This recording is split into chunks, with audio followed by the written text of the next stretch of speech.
Good morning, Excellencies, distinguished delegates. Could I ask you to take your seats again?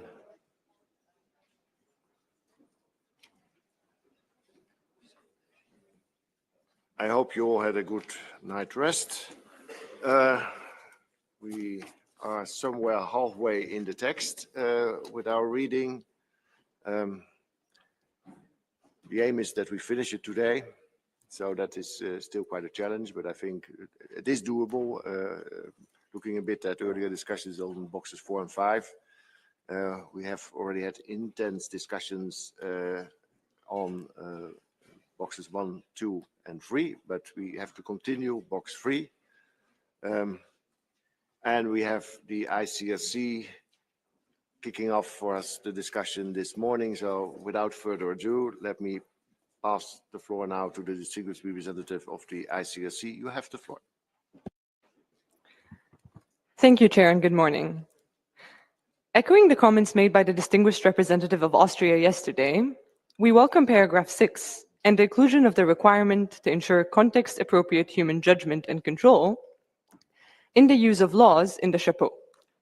This reflects the second tier of the two-tier approach, that is, restrictions for non-prohibited autonomous weapon systems. In line with our comments from yesterday, the formulation in paragraph 6 provides a constructive way forward. Rather than staying in a debate over terminology, it anchors the concept of context-appropriate human judgment and control as a guiding principle, as also highlighted by the distinguished representatives of Austria and New Zealand yesterday, and then sets out concrete restrictions in subparagraphs A to D to illustrate what this entails in practice. Moreover, we welcome the reference to ensuring predictability, reliability, explainability, and traceability in paragraph 6A, which are characteristics required to give effect to the IHL requirements for weapon users to be able to anticipate, control, and limit a weapon's effects, including to ensure that they're not inherently indiscriminate. We consider these measures to be essential and complementary to the prohibition in paragraph 4 on autonomous weapon systems whose effects cannot be anticipated or limited as required by IHL. We take note of the comments raised by several delegations yesterday on provisions 6C and 6D Roman 5. While the wording could be refined further to better reflect technical realities, we think it's important to establish clear constraints on systems with self-learning capabilities. Modifications that affect critical functions, in this case selection and engagement, may undermine the basis of a prior legal review and necessitate a new one. Likewise, if a system can alter its own operating parameters, this may invalidate the legal assessments made prior to activation and could lead to use that is unlawful under IHL. Then, in paragraph D, we think it's crucial to retain the clear restrictions on the use of autonomous weapon systems as outlined in subparagraphs. These restrictions are the minimum requirements to uphold IHL compliance in the use of non-prohibited autonomous weapon systems. Additionally, many of them are reflective of existing military practice, which further demonstrates their feasibility and relevance. This includes, for example, the limitation on the number of engagements, which should be retained as a crucial way of implementing the need to limit the scale of the weapon's operation. We also understand that such a limitation on the number of engagements reflects existing military practice. In the ICRC's view, this requirement is framed in general terms and does not prescribe a specific number, but leaves that determination to the discretion of the respective state. It should therefore not be seen as overly restrictive. Rather, its aim is to simply affirm that such systems must be allowed to operate on an unlimited scale, not on an unlimited scale, must not be allowed to operate on an unlimited scale, sorry. We also see the limitation in subparagraph 6D Roman 4 to targeting only military objectives by nature as critical to reducing the risk of IHL violations. As the characterization of these objects is less variable and context-dependent than others such as military objectives by purpose or use.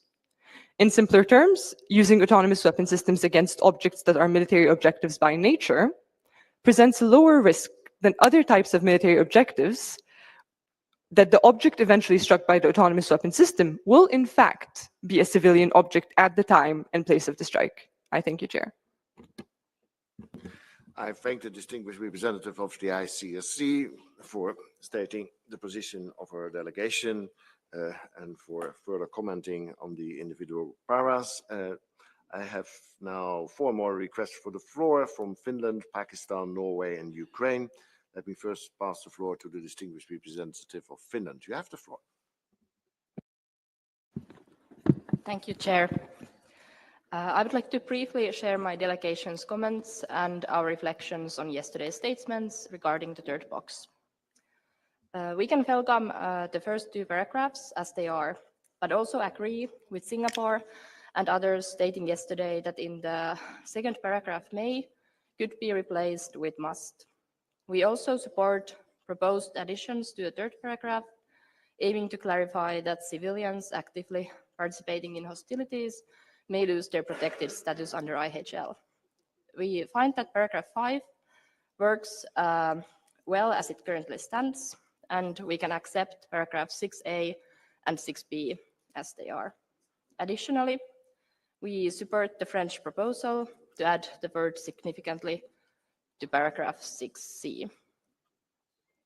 In 6d, Roman number 2, like many others, we are cautious about the paragraph on limiting the number of engagements that laws can undertake autonomously, as this is not a requirement under IHL.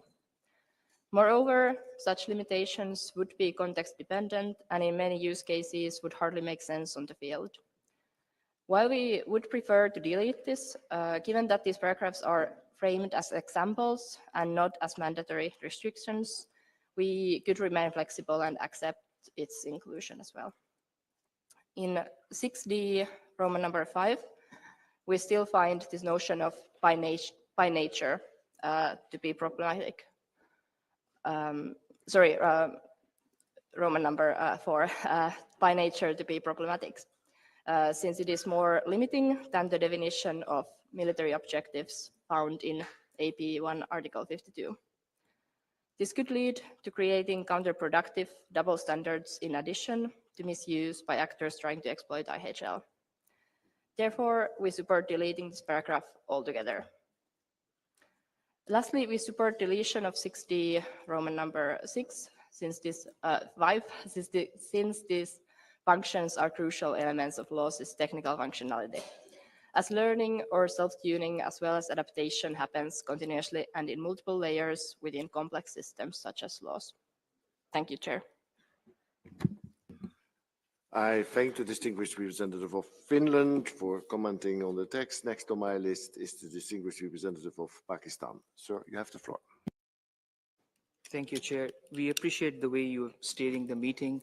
At the outset, let me highlight that we followed very closely the comments and the discussions that took place yesterday. We were unable to intervene on a number of points that were raised owing to the current clashes in the disarmament calendar, which put some strain on small delegations. However, we think that perhaps responding and addressing those points is very useful at this stage. So I apologize in advance for the length of my intervention. Mr. Chair, we think that some new working papers that have been put forward are incredibly useful in advancing discussions on issues and the questions that were raised, for instance, yesterday, and we are particularly grateful for the working paper that has come forward put forward by the delegation of the United States, for instance, which talks in more granular details about specific weapon systems and the lens that they have employed in terms of further building our understanding. Let me first briefly address the issue of context-appropriate human judgment and control. We spoke at length day before yesterday on this, but we heard some additional comments yesterday, both in the context of paragraph 5 of box 2 and box 3. Let me clarify what, in our view, what this language is and what this language is not. It is certainly, from our perspective, not a claim that IHL treaties or IHL law basically literally contains the word human control. What it is an acknowledgement that every IHL obligation presupposes human judgment and human control in practice. So until now, that presumption was automatic, but laws, given its unique nature, call that presumption into question. So the rise of autonomous systems is what makes it necessary to state this explicitly. We do believe, as we said earlier, that human judgment and control are two different but complementary jobs. Judgment is the decision, control is the means to implement it. One without the other is meaningless. This is certainly not to say that these 6 words alone can ensure compliance. They are not sufficient, but they are necessary ingredient to build compliance with IHL in case of laws. This is why we think that they belong in box 2 as an organizing principle, and for the measures which we are trying to develop in box 3 and then in 4 and 5. We also think that context appropriate is a way to operationalize the guiding principle C from 2019, which spoke about operational context and system characteristics. Now, Chair, let me come to box 3 specifically.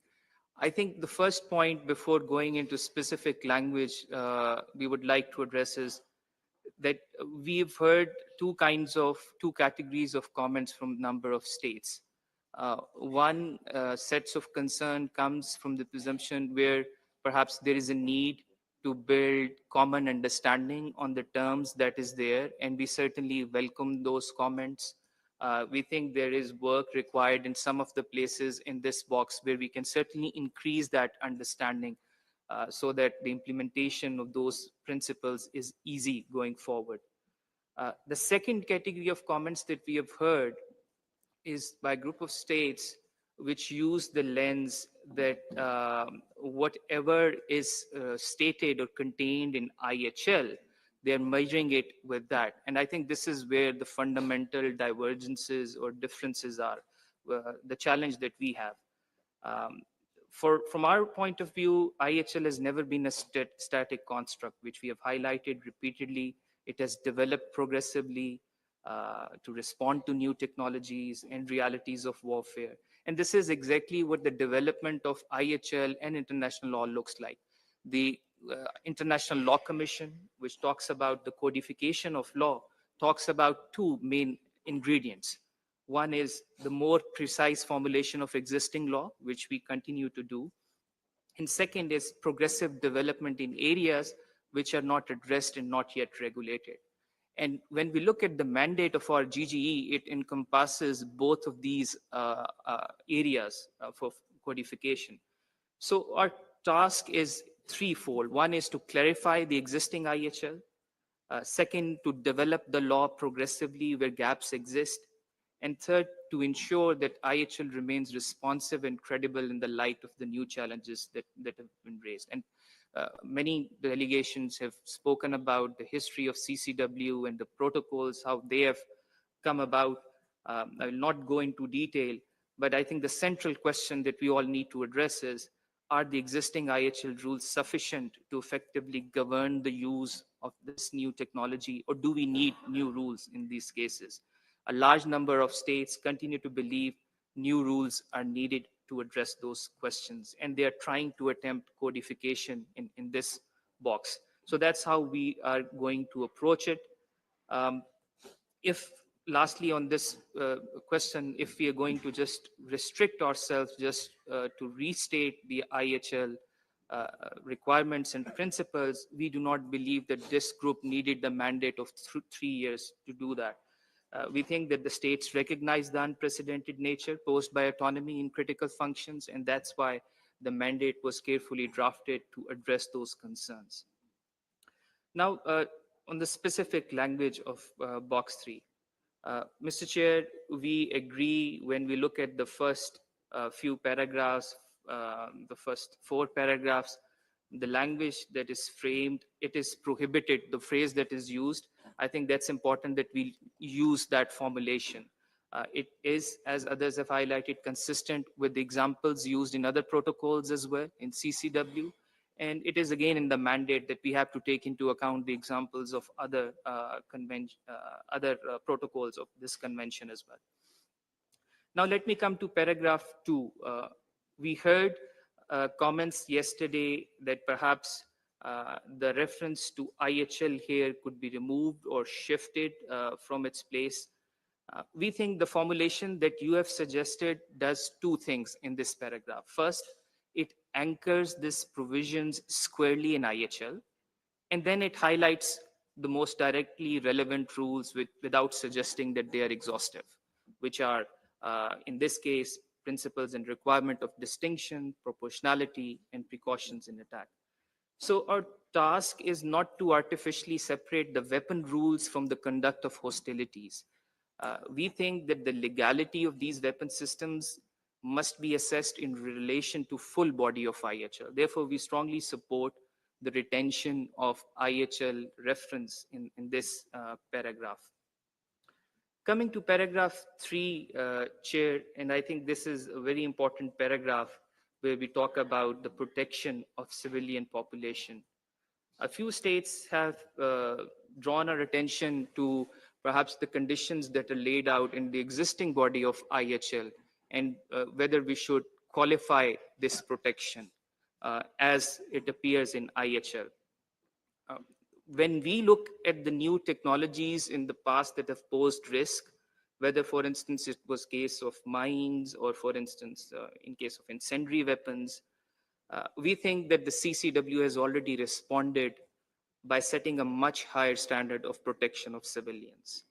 So, as some colleagues have suggested, narrowing this text to civilian protected as such, I think it immediately raises the question in case of laws, who will determine in real time when a civilian loses protection?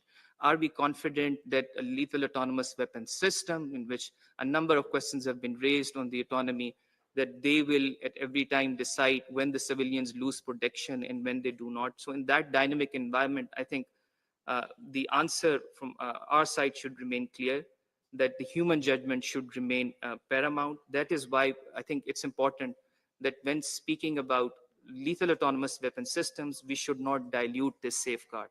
We should not rewrite this in a way it's written in the existing IHL. We should aim for a much higher standard. And for Pakistan, the protection of civilians must remain the organizing principle. So we strongly support the paragraph as you have drafted. Chair, coming to paragraph 4, it's another very critical paragraph, and we support the idea that you have proposed here. We think that it captures the central humanitarian concerns with laws. We think that the phrase, the word controlled can be replaced by limited. I think the ICRC suggested that, but it's important that these two words are retained, that their effects in attack may not be anticipated or limited. That important challenge needs to be addressed. And we think it's not a new requirement. In IHL, when we look at IHL, anticipated comes from the rule of proportionality, and limited comes from the prohibition of indiscriminate attacks. So we would strongly caution against also collapsing this text into paragraph 1, for instance. I think this deserves a separate paragraph, this concept of anticipating and limiting the effects of laws. Then, Chair, we support the paragraph 5 of the text. We can certainly also support, I think it was the suggestion by the delegation of the US yesterday to include the word restrictions in addition to prohibitions. We are open to that. But it's important that we capture both the design and development, both these stages of laws, in order to be more explicit, that there is a certain role also placed perhaps at the design phase where a different body of people may be involved in this. Now, Chair, let me come to paragraph 6 and a few words on 6A. I think we do not agree with some of the comments that have been made on predictability, reliability, explainability, that they are mere optional concepts or they are like without any legal anchor. We do not see them as abstract preferences. We see them as practical conditions that make IHL obligations executable in case of laws. For instance, distinction, proportionality, and precautions are legal duties on commanders.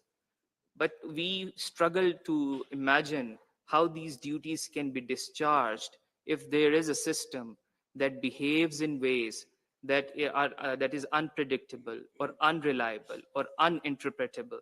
So if a commander cannot foresee how the system will act, it cannot rely on it to act consistently or as per the logic given in IHL. So therefore, uh, we do not use the metric whether these words have been used before in IHL or not. We think that these are the 21st century safeguards that we need in order to address the challenges of laws. In 6b, we support the reference of ethical. We do understand that perhaps it's a different notion than a responsible chain of command and control, and we are open to the idea of a separate, distinct paragraph, a subparagraph on capturing the ethical considerations.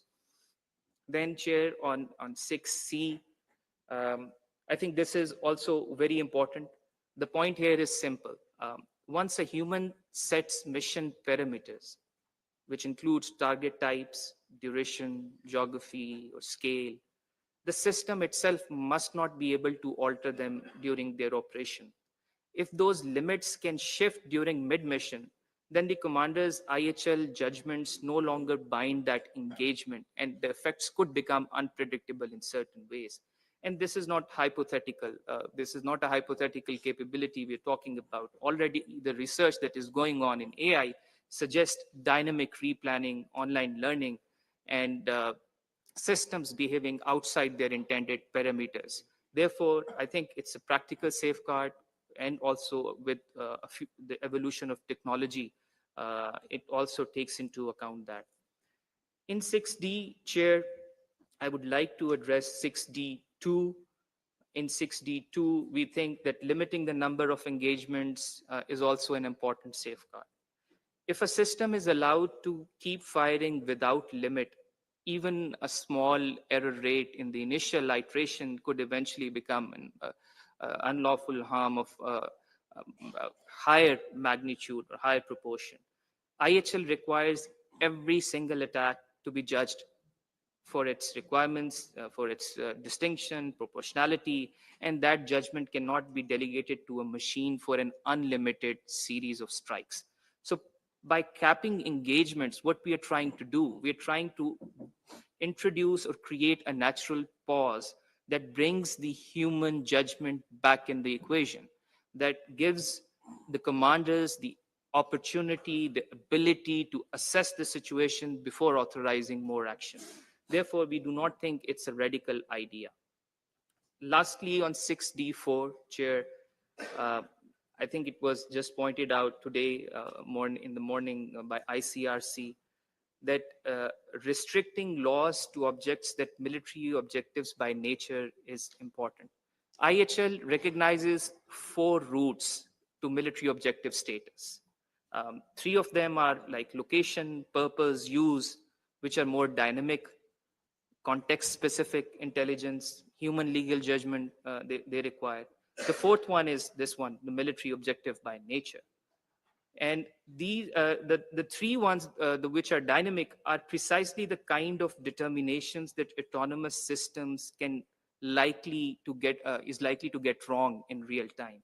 By contrast, when we only talk about military objectives by nature, it covers those objects whose military status is inherent and stable, reducing ambiguity and chances of unlawful harm. These can be weapons, ammunition, vehicles, platforms, for instance.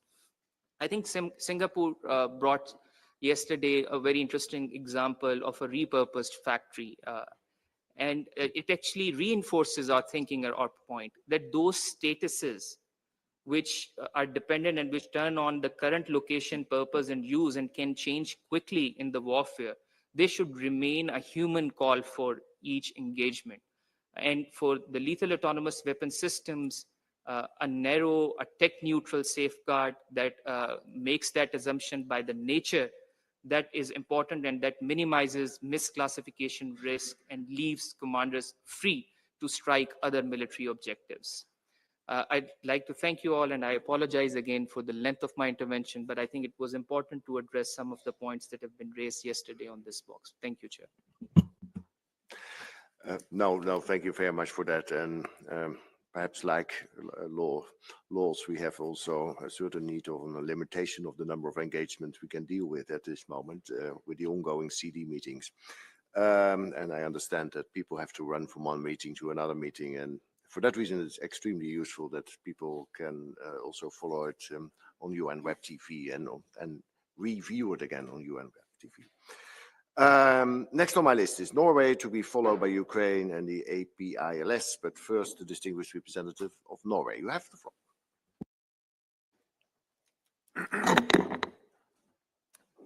Thank you, Chair. Regarding box 3, paragraph 3, some delegations have raised concerns regarding the relation between the wording of this paragraph and the fact that civilians can lose their protection as such under certain circumstances, that there is some tension there. And I don't think this is quite how we interpret this clause, and as others recall, the similar formulations have not seemed to spark the same kind of controversy in the past. But that said, we think the substance would be reflected just as well if the 3 words "in all circumstances" were deleted, as proposed by a few delegations yesterday, so that it would simply read that these things are prohibited. So we could go along with that as well. Moreover, it was mentioned yesterday that the terminology object of an attack in that paragraph in IHL parlance relates to the determination that is made by humans of what the weapon should be used to attack, and that we need to avoid language suggesting that machines can have an object of attack. And we don't disagree insofar as it doesn't make much sense to direct a prohibition against a machine. I mean, it doesn't have agency and it can't be held accountable for anything. Only people can have that. However, we don't believe that paragraph 3 is suggesting that laws have an object of attack in the sense that they are the ones who determine the object of the attack. Rather, in paragraph 3, the mention of laws relates to the means with which the attack is made. So we could be ready to consider the US proposal to rephrase this, which, if my memory serves, read something like it is prohibited to direct an attack using laws against the civilian population and so forth. But from the point of view that I just mentioned, we don't really see this as necessary. There's a precedent, of course, for both options. Protocol 2, in that protocol, the prohibition was against directing attacks with a weapon in question against the civilian population and so forth. Whereas in Protocol 3, which was also adopted in 1980, it was prohibited, like here, to make the civilian population and so forth the object of attack by incendiary weapons. So it's the same formula. And since we've had this formulation for a while in our texts, we think it's wise to just stick with what we have. Regarding paragraph 5, we think this is a useful element, no, paragraph 4, sorry. We think this is a useful element in our text. We agree with the US that what is described here is, for all intents and purposes, an inherently indiscriminate weapon, the use of which would run afoul of the prohibition on indiscriminate attacks or the requirement of distinction, if you will, as well as the requirement of proportionality. So a prohibition formula is in good order here, we think. It's, of course, a very narrow prohibition, but at least it has a certain sort of expressive or signaling function. And on the question of whether we should merge it with 6A, we don't agree. This is a prohibition of weapons that cross the line, in a sense, whereas paragraph 6A advises on measures to ensure that we do not cross that line in the first place.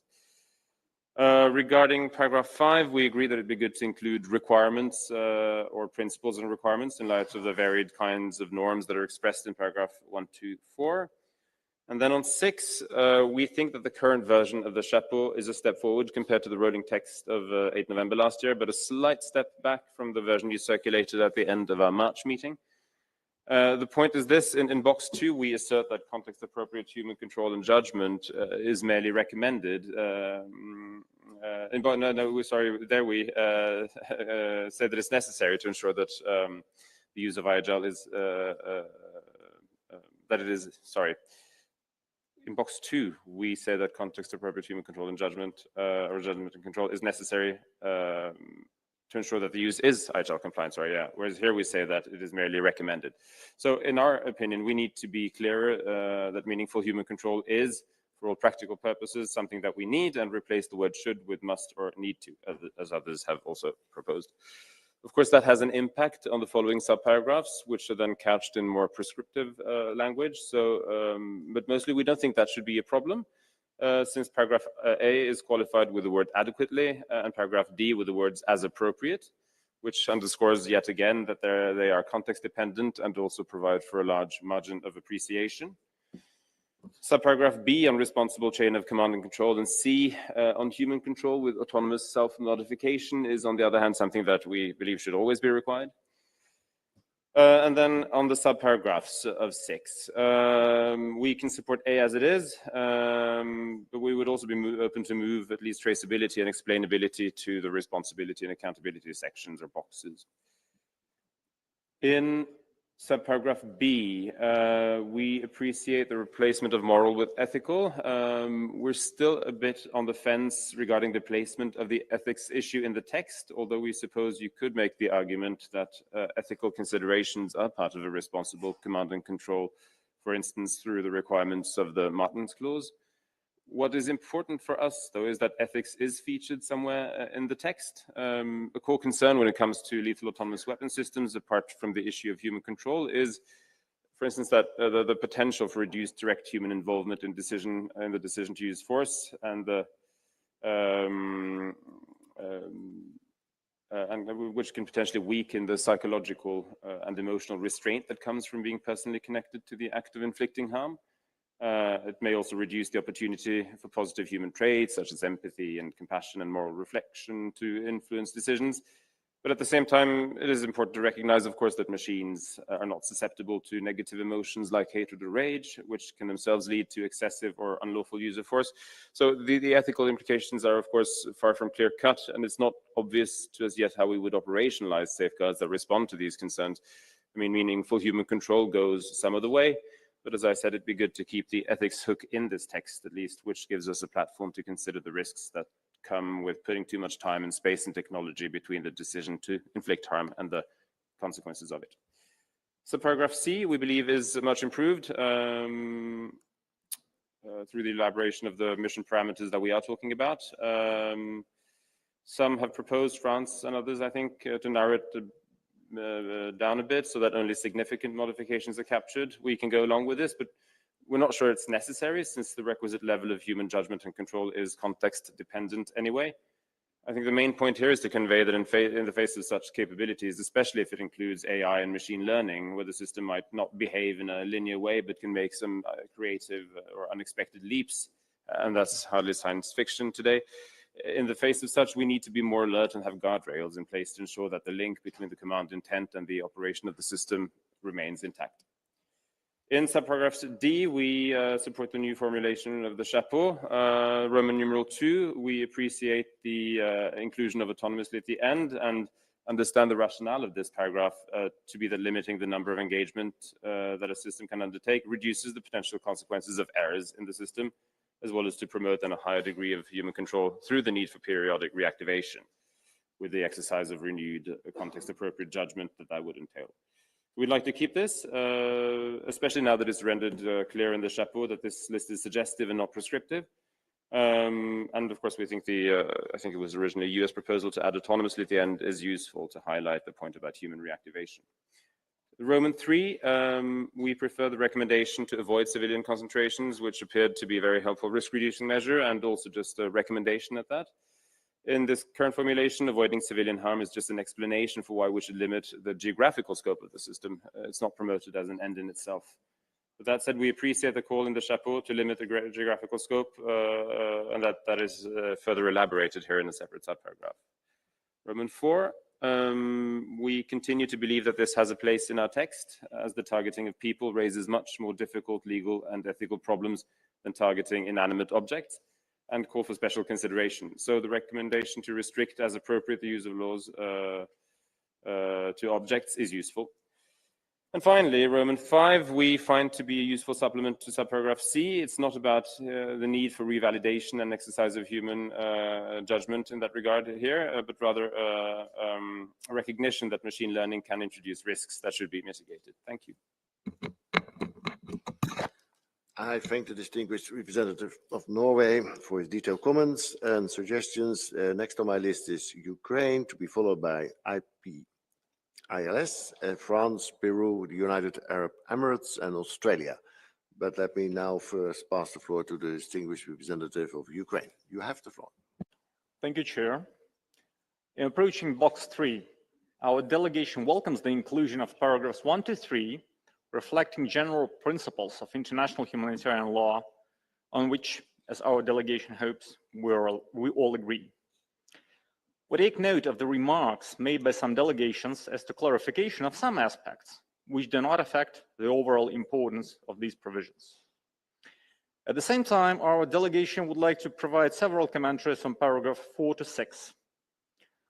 While agreeing on the ideas reflected in these paragraphs, we see the need in clarifying those ideas and making them as practice-oriented as possible.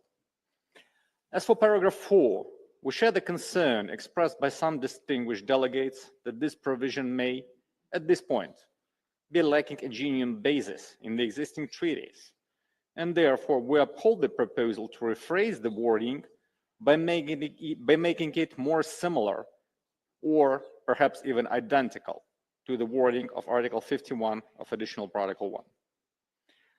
As for paragraph 5, we oppose in the strongest terms any proposals to obviate this provision.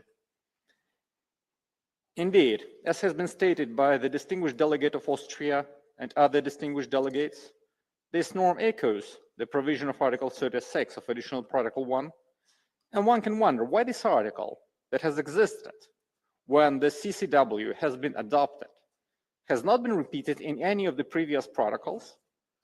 However, why so many delegations, including the delegation of Ukraine, find it necessary to add it to the potential Protocol 6?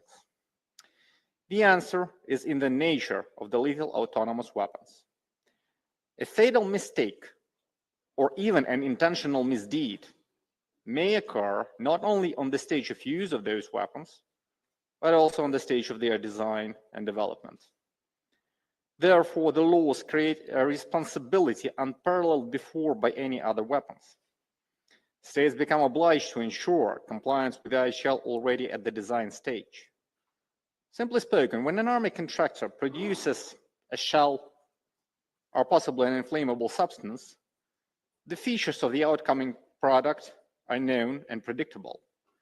But this is not the case of the laws, which may be programmed in a manner unknown and unpredictable to the end user. Therefore, ensuring IHL compliance at the earliest possible stage is not a whim, but an imperative for the sake of preservation of IHL basic principles.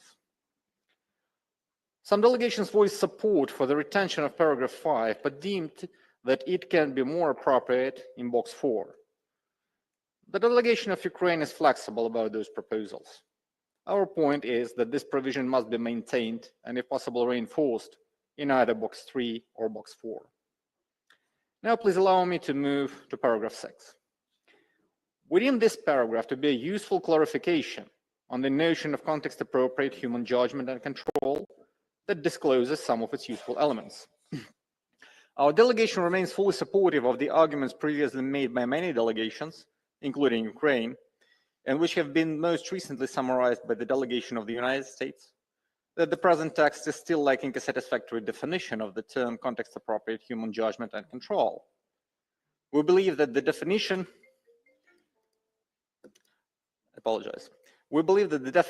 preferably based on the working paper submitted by the chair, should find its way into the document. Nevertheless, we also support the approach of listing measures aimed at ensuring such judgment and control in the document. As for subparagraph A, the delegation of Ukraine agrees and would like only to underscore the importance of understanding the effects of the laws by the user. This is an essential point that is linked to education that will be described in more detail in paragraph 8 of box 4. As for subparagraph B, our delegation once again supports it, however, not without a reservation.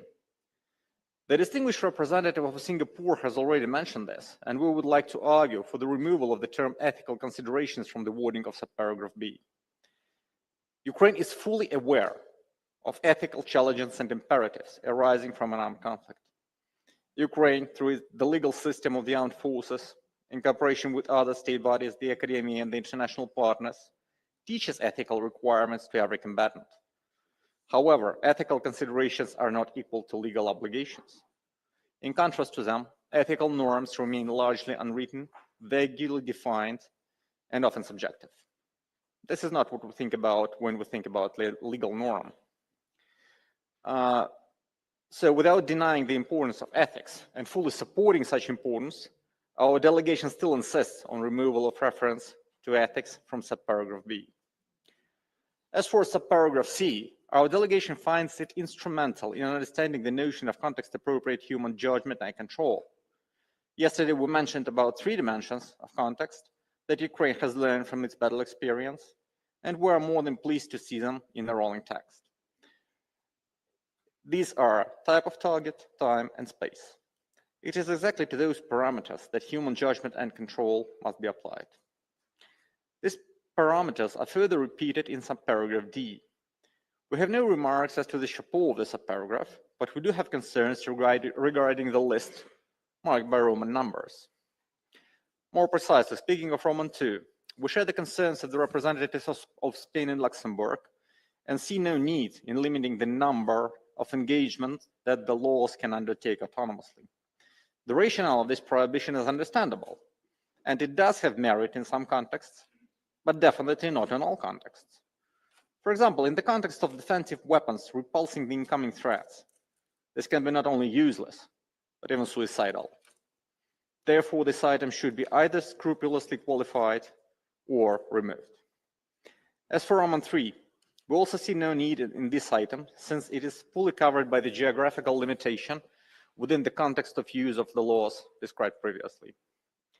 As for Roman 4, we deem the formulation unnecessarily narrow. The delegation of Italy has already addressed this already and later received support from other delegations. The limitations of the use of laws exclusively to military objectives by nature is both unfounded and impractical. It is unfounded because additional Protocol 1 in Article 52 describes 4 grounds upon which an object can be recognized a military objective: its nature, location, purpose, and use. We see no legal justification in having 4 grounds for all weapons and just 1 ground for the laws.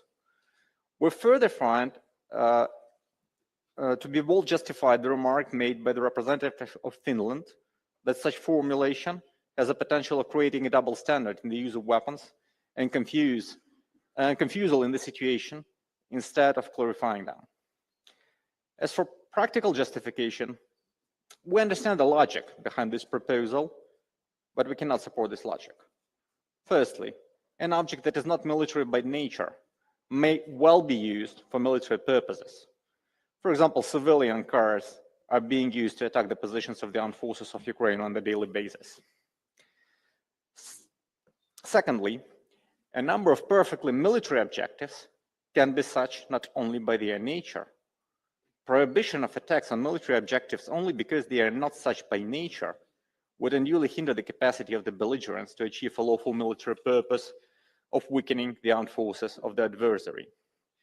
We therefore believe that the wording of the paragraph must end with the words military objectives without reference to military objectives by nature. We take note of the argument that the nature of the object is a static characteristic while its location, purpose, and use are dynamic. However, we cannot fully agree with this. In fact, all of such characteristics are dynamic, including the nature. To give you an elementary example, a weapon by nature may turn into a cultural heritage if it becomes a part of a monument. But in our armed conflict, we have seen a contrary example, when weapons that have been used as parts of monuments and consequently of cultural heritage have been removed from them and used to attack the positions of the armed forces of Ukraine as actual weapons. Therefore, whether an object belongs to one or the other group is purely a contextual question, not a characteristic cast in stone.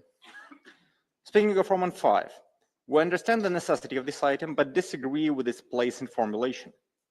Therefore, we firstly uphold the proposal previously made by the delegates of Japan, Singapore, the United States, and Belgium that this paragraph should be deleted in its entirety from box 3 and moved in a reformulated wording into box 4, where it should be described as one of the precautions used before launching an attack. Our delegation expects to touch upon this in more depth when we move to discussion on box 4. This concludes our speech. Thank you, Chair. Let me thank the distinguished representative of Ukraine for providing the views of his delegation and making proposals. Next on my list is the distinguished representative of the APILS. You have the floor, sir. Thank you, Chair.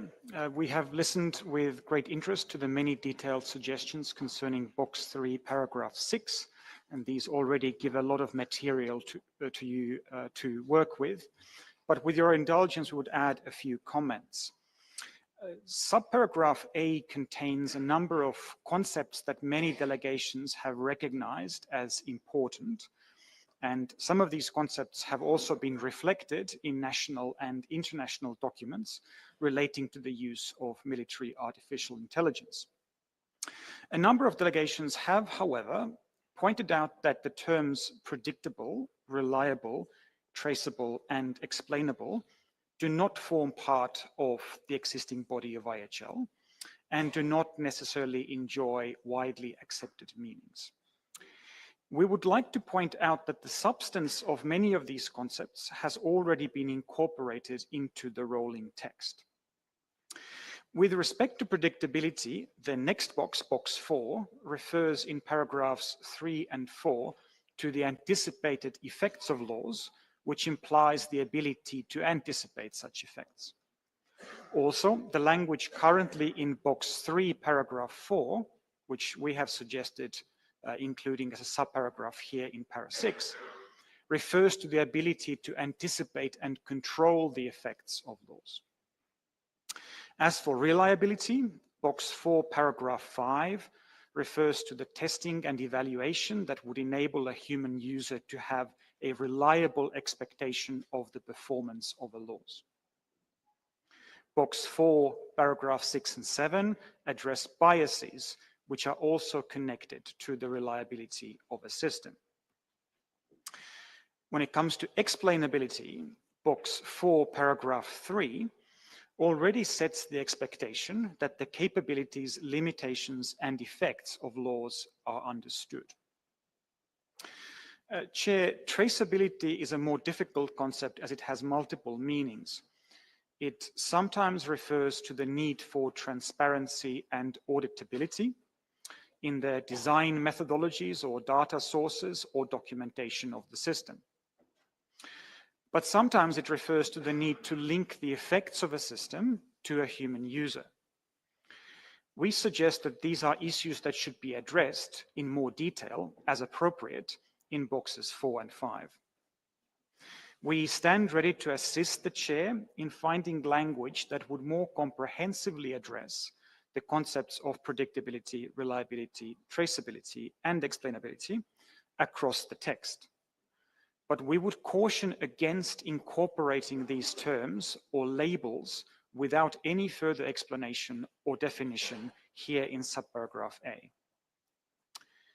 Chair, in subparagraphs C and D, we do not think that it is obvious what the scale of the operations refers to. The text does not make it clear how the scale of operations is distinct from the range of targets, the duration, and the geographical scope of the operations put together. If the scale of operations refers, for example, to the number of targets or the number of weapons forming part of the weapon system, this should be made clear in the text. Finally, we are also concerned that the idea that mission parameters cannot be modified by the system tends to anthropomorphize the system. That problem can be easily avoided by simply saying that the mission parameters cannot change without context-appropriate human judgment and control. I thank you, Chair. I thank the distinguished representative of APILS. And next on my list is France, to be followed by Peru, the United Arab Emirates, Australia, and then I have the United States, Russian Federation, and Bulgaria. But let me first pass the floor to the distinguished representative of France. Vous avez la parole.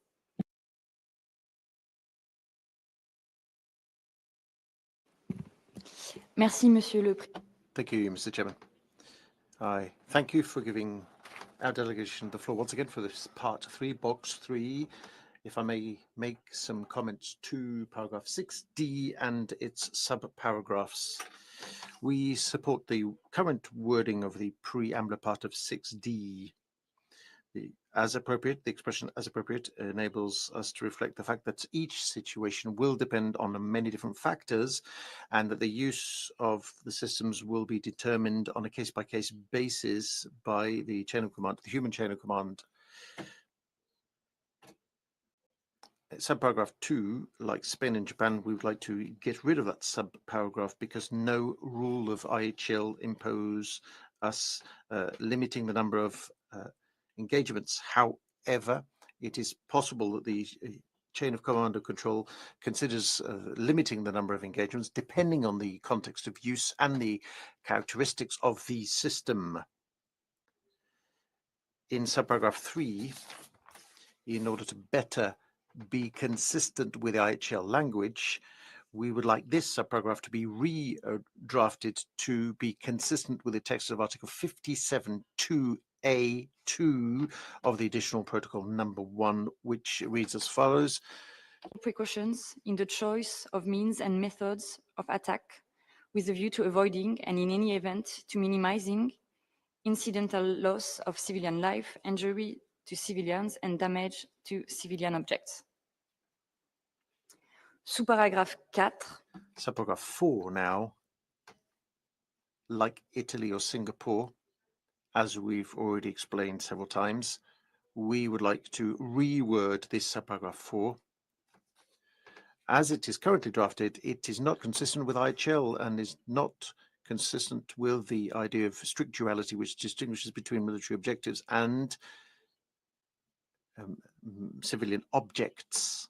Military objectives are defined in Article 52.2 of the additional protocol number 1, which defines these military objectives as objects or property which by nature, destination, location, use, contribute to the military objectives and whose destruction adds to the military advantage. That's quite precise. Furthermore, we should remember that it's not because an objective is defined as a military objective that it will necessarily be targeted. There are other IHL principles such as proportionality and precaution and other good practices which make it possible to better frame the use of force during the conduct of hostilities, regulate them. We therefore do not understand the restriction in this paragraph, which is not rooted in positive law. We should therefore get rid of objects that are and by nature and replace these by the definition of military objectives contained in Article 52.2 of additional protocol number 1. Finally, as for subparagraph 5, we agree with the Republic of Korea, I think it was. We think it's important that we should avoid confusing learning, machine learning that is, and autonomy. I say this because there can be autonomous systems that do not carry out any learning during a mission, or alternatively, there can be systems that do not redefine their framework of use, but do carry out machine learning during the mission on the choice of targets. We therefore propose the rewording as follows. Consider setting limits to real-time machine learning with regard to target selection and engagement functions. Je vous remercie. I thank you, Mr. Chairman. I thank the distinguished representative of France. Next on my list is Peru. Let me pass the floor to the distinguished representative of Peru. You have the floor.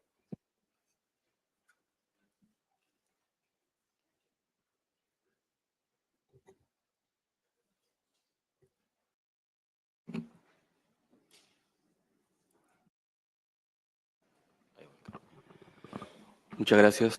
Much appreciated, Mr. Chairman. On box 3,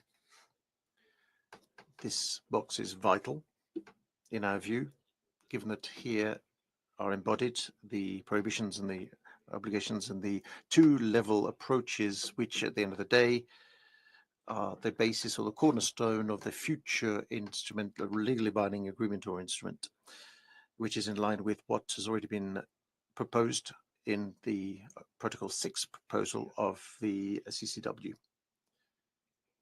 We agree generally with the paragraphs proposed in box 4.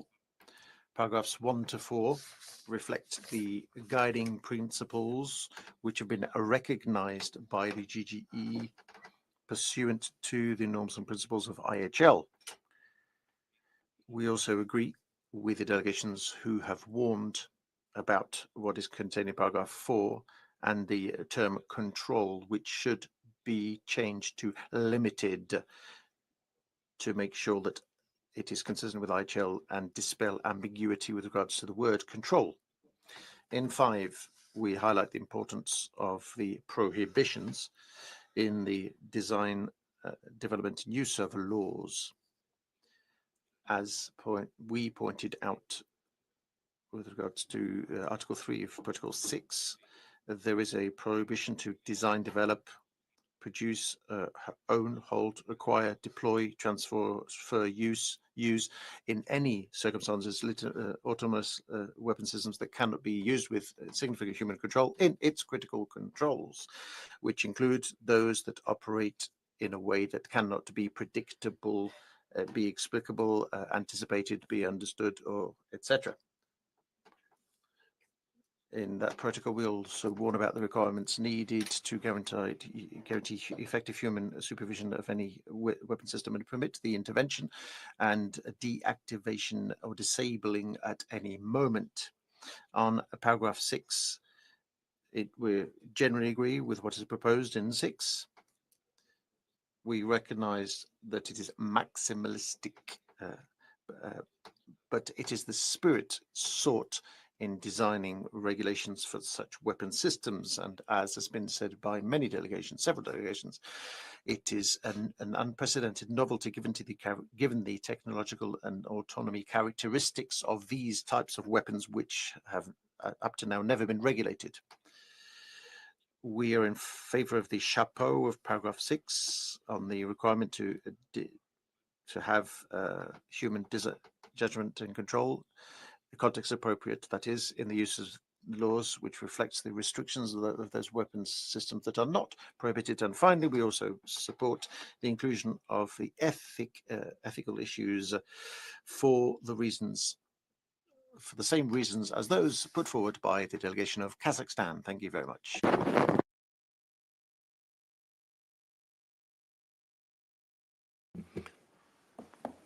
I thank the distinguished representative of Peru. Next on my list is the United Arab Emirates. Madam, you have the floor. Thank you, Mr. Chair, for giving us again the floor.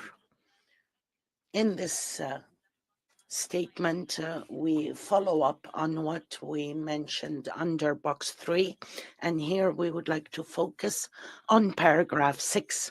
In paragraph 6, we reiterate our support for the general principles included therein, especially the importance of complying with IHL and guaranteeing context-appropriate human control and reaffirming the importance of human supervision and responsibility.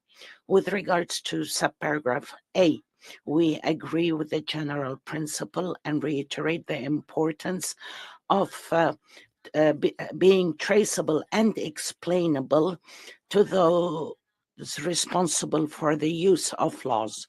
We need a clear reference for legal responsibility and to expand the context in order to include former testing.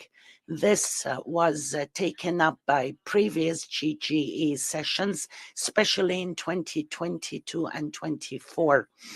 With regards to depending on systems that cannot be traceable or explainable.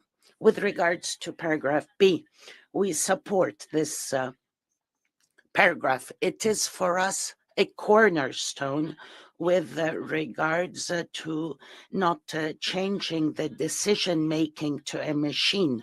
This paragraph must be linked directly with meaningful human control. And as we said in a joint statement in March 2025, we reiterated that moving the judgment to a machine is counter to legal responsibility. Therefore, we would like to keep this paragraph, but to clarify that the use of lethal force cannot be delegated to automated systems. Here we refer to the importance of having every stage of the life cycle of the weapon, be it the engagement or before. Each stage must have a legal responsibility element. With regards to C, we believe this paragraph is important to make sure that laws do not go far from their missions. And we have a reservation on the current drafting because it could mean that there could be automatic change of parameters without human supervision. This is directly counter to the meaningful human control principle that we support.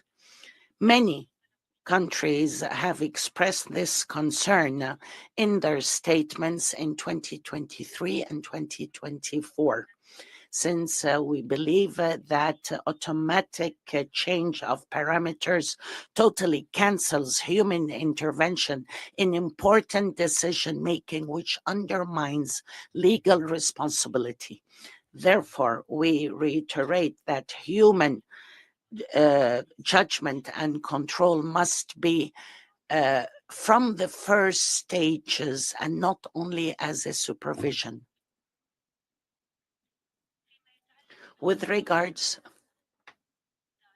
to paragraph D, we welcome this paragraph and subparagraphs as complementary principles to legal guarantees. We suggest clarifying that the activating must be immediate if there is a change in parameters or a threat to civilians. We also recommend that these systems go through accurate testing to make sure they are safe and cannot be activated haphazardly. It should be under human control. We also believe that there must be a clear number and time frame, and this could be related to predetermined framework under direct human control. We believe the draft should also include civilian infrastructure as well as health and education objects. We also support other delegations that prefer to change considering such as ensuring instructions. We also believe that real-time learning is a threat. It should be prohibited, and we prefer to have a very clear draft in these cases. We also believe we should expand to have a continuous evaluation of what's happening on the ground, and we should have limits on the type of objects, the geographic limits, and the number of engagements. We believe that some of the current drafts, such as considering to restrict or limiting, should be strengthened to make them more mandatory. We also recommend to keep the subparagraphs and limit real-time machine learning to areas where it is difficult to abide by IHL principles. This goes along with what states reaffirmed in previous sessions, since real-time machine learning leads to legal uncertainty and does not abide by IHL. In particular, we agree with the general principles of paragraph 6, and we believe we should keep all the elements with technical and legislative changes that would enhance the legal references and limit some aspect of laws. We also need clear international regulations that do not allow to go beyond the mission and keep human command control and legal responsibility in all phases of life. I would like to seize this opportunity to express our full support for the principle of gradual or progressive consensus. We call on continuing this work to achieve consensus and achieve a comprehensive, flexible legal framework that takes into account the legal aspects and innovation in using emerging technologies in the military field. I thank you. I thank the distinguished representative of the United Arab Emirates, and let me now pass the floor to the distinguished representative of Australia, to be followed by the United States. Madam, you have the floor.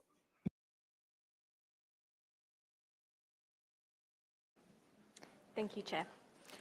Having already made some comments earlier on Box 3, Australia will now share our views on paragraphs 6A to D. At the outset, we would like to underline our support for the concept of context-appropriate human control and judgment and its inclusion in the text. It is our view that context-appropriate human control and judgment is a means of upholding compliance with IHL in the use of laws. At the heart of Australia's position on the rolling text is the imperative to ensure that at all times states comply with IHL. Australia sees paragraph 6 as providing meaning to the concept of context-appropriate human control and judgment by setting out practical measures. Australia supports many of these measures and will focus our comments on those paragraphs where we believe further edits are required. Beginning with paragraph 6A, how a law operates may be predictable and reliable, but the effects of an engagement depend on the circumstances of the individual case. What is important is that the effects of using laws in a particular circumstance can be anticipated to ensure the use would comply with IHL.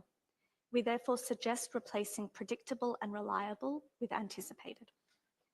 We also recommend deleting traceable, as it is unclear how an effect could be traceable to a person, particularly given the potential for intervening events.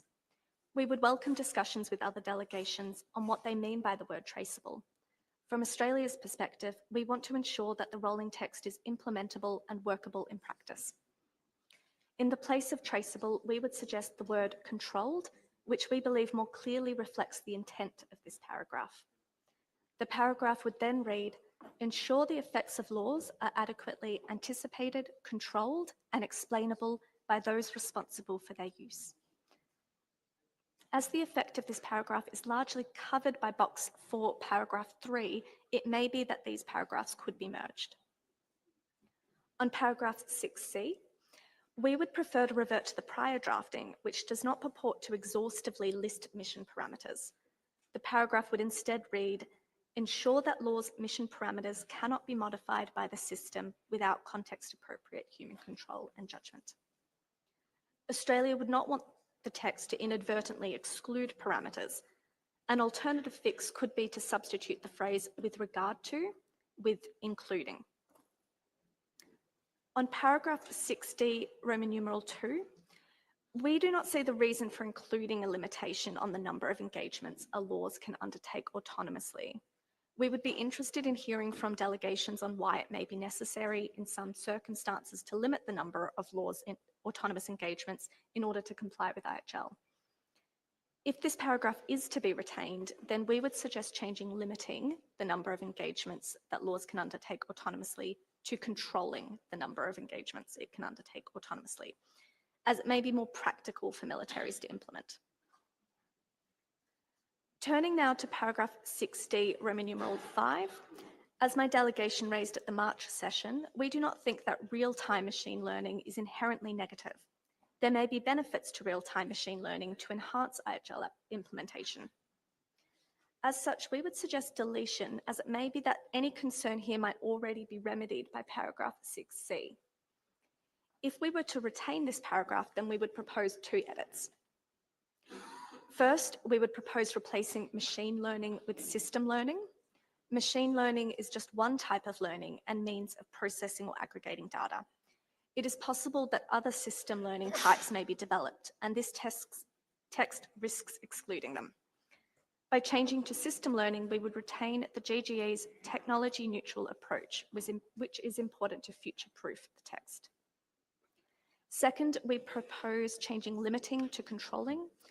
We think controlling would be more practical for militaries to implement.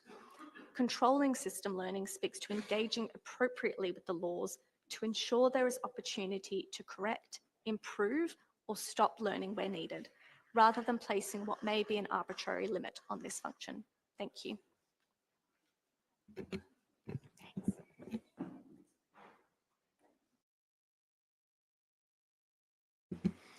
Let me thank the distinguished representative of Australia for stating the position of a delegation and making proposals. I note that this version has context-appropriate human judgment and control, but I think that was what you were referring to. Next on my list is the United States. Let me pass the floor to the distinguished representative of the United States. You have the floor, sir.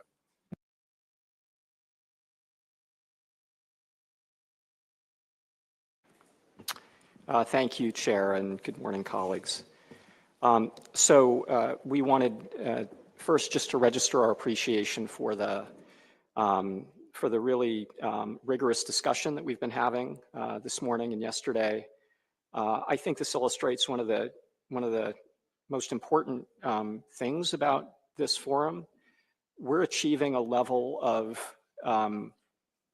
rigor here over the course of the last year under your guidance, Chair, that builds on the work of earlier years. And I think if anyone was to compare the conversations we're having today to the conversations we were having 2 years ago, 4 years ago, 6 years ago, I think it's unquestionable that we are fully engaged on a very complex issue, complex legally, complex technologically. And I just really want to register our gratitude for the level of participation from all delegations. I think I want to register particular gratitude to the delegations of Pakistan and Austria, which I will just say keeps the United States delegation on our toes. We really do appreciate the questions that we are getting from everyone in the room, but in particular, I think those 2 delegations have helped us focus on the really important questions that we need to grapple with. We're at a stage now in the discussions when we're working on the details, but they're helping us come back up to a higher altitude and remember why we're here and what we're trying to achieve. So I did want to address a couple of the more specific points and questions that were posed this morning by our colleague from Pakistan and yesterday by the Austrian delegation. So starting with some of the points that were made by the delegation of Pakistan, I noted some of the remarks, and in orienting the room around this idea of a standard that is related to human control, the delegate indicated that every IHL obligation presumes human control and that human control is necessary. I think the argument there is that this is something that has always been there. We haven't actually identified, but autonomous weapons, we're having a revelatory moment where, because of this particular system, we're now realizing that there's been this animating rule that has been governing the way we operate across the entire body of IHL. And while that's intellectually attractive, and while it's something that I think can capture the imagination. I'm just not sure it's right. And so we really do want to come back to that fundamental question. The words human control mean something. International law, if one looks at the very basic interpretive rules within international law about how to interpret international law, they start with the plain meaning of the language. And the plain meaning of those two words is not something that we see as being an inherent principle. In fact, we think that existing IHL proves the opposite point. We have not used that terminology. We have not used that terminology with respect to landmines. We have not used that terminology with respect to any other weapon system regulated by the CCW. Instead, what we've done is we've used the words that we think we need and that say what we mean to establish restrictions and prohibitions when we need them. And so we continue to think that IHL better proves our point that what we should be doing is focusing on the measures that we think are necessary. Another point that the delegation of Pakistan made this morning is that progressive development is needed where gaps in international humanitarian law exist. We 100% agree. We are absolutely on board with that idea. The purpose of this debate has been to establish those gaps, to identify those gaps. And that's why we've been so focused on articulating existing international humanitarian law in a way that reflects consensus. We're trying to find a way that we can take this body of law and all agree on what it means as it relates to these types of technologies and these types of weapons. And when we've done that, we'll know if there's a gap or if there's not a gap. And that's very much the conversation that we're having now, and we continue to welcome that conversation. Now, we don't see a gap, and we certainly don't see a gap that would be filled by some new norm that is anchored in the idea of human control. But I want to make a broader point, which is that just because that's our view doesn't mean that we are not progressively developing the law. The very exercise we're engaged in by clarifying the contours of existing law is achieving something that we have not done before. That is progress. That itself is a progressive development in international law. But much more importantly, we've been focused on a whole range of measures that are an effort to explain what we mean and identify those steps that we think are unique to this type of weapon systems that we should be taking. And while the view of the United States is that those measures are best articulated in a box chair that would be reflective of something that would not be viewed as new, as existing law, and we're not ready to necessarily accept them as the establishment of new law, we think that's also progressive. So we don't really accept the narrative that unless we agree on a new legally binding instrument that bans something or prohibits something, that we have failed to progressively develop the law. I think there's progressive development is a big tent. I think we're all in it, even those who don't believe that we need new law at the moment. So I do want to resist that narrative. Yesterday, our Austrian colleague raised a concern that the edits that were being offered by the United States are creating weaker obligations than many states in this room have under their existing international law obligations. That's certainly not our intent, and we would be very interested in engaging on specific examples. I know that it can be a bit difficult to listen to the United States delegation intervene and say we need to change this word to that word, and we're trying to be very precise.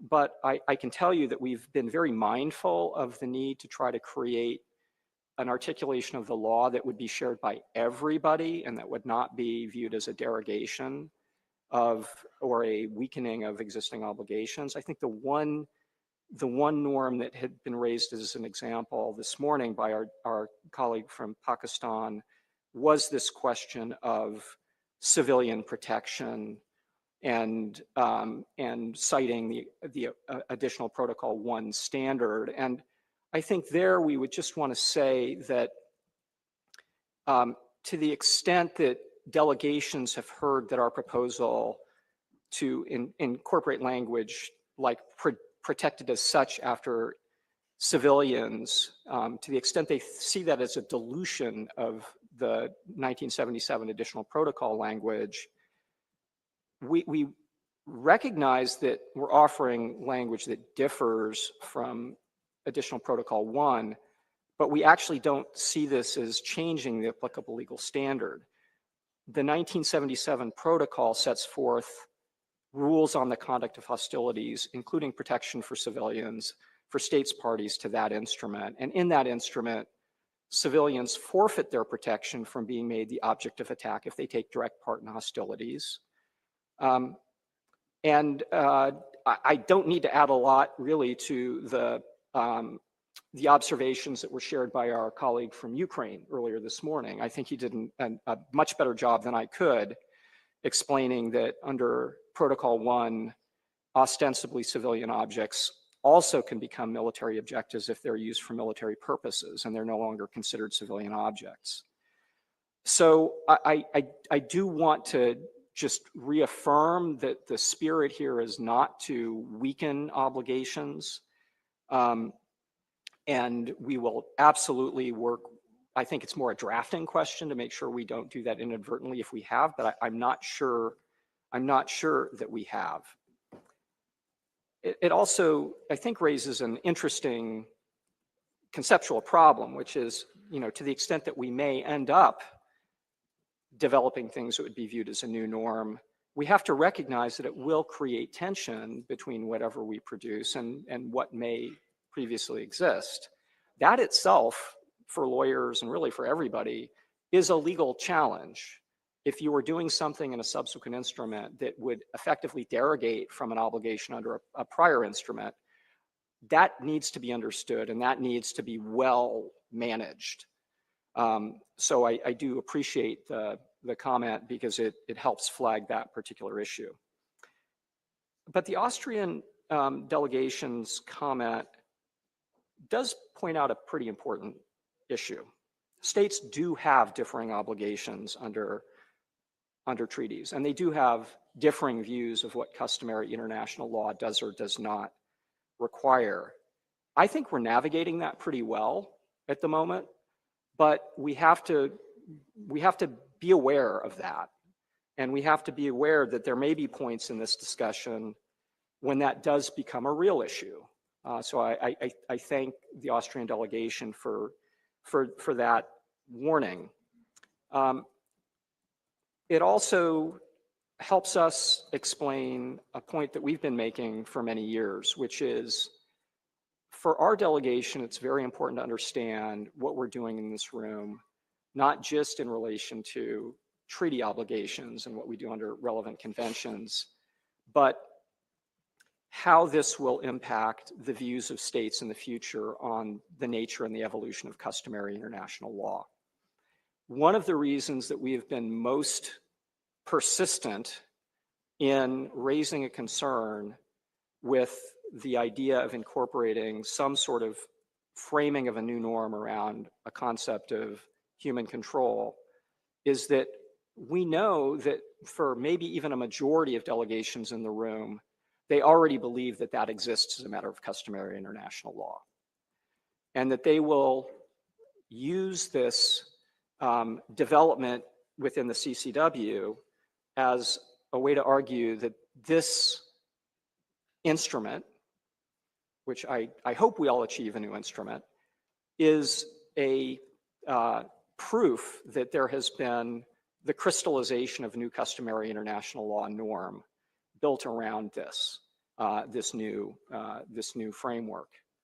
And the text in itself, to the extent that it includes in its effort to elaborate what this new concept means, uses an inter alia, itself suggests that there is more to it than we're necessarily writing down. So I'm quite concerned that what we're setting ourselves up for is a scenario where we achieve a further fracturing of the international law framework between those who believe, either as a result of this instrument or as the result of the evolution of customary international law, that a certain norm exists as a prohibition that will be recognized by maybe a majority in this room, but will not be recognized by others.